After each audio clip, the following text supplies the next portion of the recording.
度固被认证为大修行者的转世。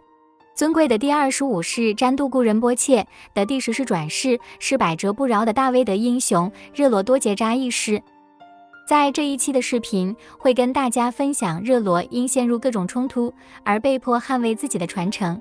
上个视频说到，热罗回到西藏后再次与金刚觉大师浪雷斗法，这一次热罗取得了胜利，在最后的对决中诛杀了浪雷。在逗留达纳地区期间，热罗遇到了 U 意识，他是通过修持胜了金刚密续获得了神通力。热罗很恭敬地迎接了 U 意识，热罗的富裕和众多的追随者让 U 意识羡慕不已，因此他试图施法来破坏热罗当时正在建造的坛城。此时热罗进入禅定并阻止了他， U 意识转而使用了毒药。热罗勃然大怒，说他非常恭敬地迎接了 U 意识，但他的热情却换来了对方的报复。因此热罗进入大威德金刚的禅定并中和了毒药，结果 U 意识因法术反噬而重病倒下。他的追随者试图说服他向热罗道歉，但无济于事。 U 意识决心再次尝试施法杀害热罗，他取回他的法器并将它们放在坟场。正当 U 意识要开始他的诛杀仪式时，热罗便入定做起了金刚弯刀诛杀法，攻击正在施法的 U 意识。U 意识的所有法器都化为灰烬，他本人也裂成许多碎片。就这样 U 意识被热罗诛杀了，他的灵魂也被送上了文殊菩萨净土。当热罗在达纳地区传法期间，当地有个名叫贵苦巴来仔的大义师质疑热罗和其上师的传承。据说贵义师使用秘籍金刚秘法中的仪轨与热罗进行了斗法。贵义师开始施法时，在热罗驻地连续出现了不祥之征兆。此时热罗并不希望和贵义师交恶，为了安抚贵义师，热罗派人带着酥油和茶等厚礼去拜访贵义师，并表示歉意。可是贵义师却闭门不见，这激怒了热罗。热罗即入定做起了诛杀法。未过一日，贵义师便一命呜呼，其灵魂被引渡到了文殊菩萨净土。达纳地区共几百多户人家听到贵大义师被热罗咒杀的消息后，聚众去围攻热罗。热罗向他们施法，他们纷纷倒在地上，当场口吐鲜血身亡。剩余的皈依师弟子则皈依了热罗。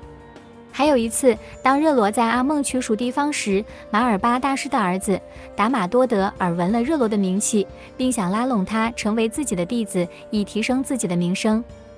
因此他寻求觐见热罗。热罗以非常尊敬的态度接待了他，并赠送了黄金、大麦和其他礼品。达玛多德质问热罗上师和其传承。最后达玛多德将热罗的上师斥为外道印度瑜伽师，将本尊大威德金刚斥为某种动物，将护法炎魔法王视为魔鬼的跟班，并宣称说修这种法只能堕入三恶道。达玛多德随后敦促热罗遵循他父亲马尔巴的教诲。热罗拒绝了，并解释道，大威德金刚密续所具有的殊胜之处，正是达玛多德传承密续中所没有的。达玛多德听了以后很不高兴地表示，他的父亲在印度的著名班智达传授和指导下翻译的密法，难道还不如尼泊尔外道的写法？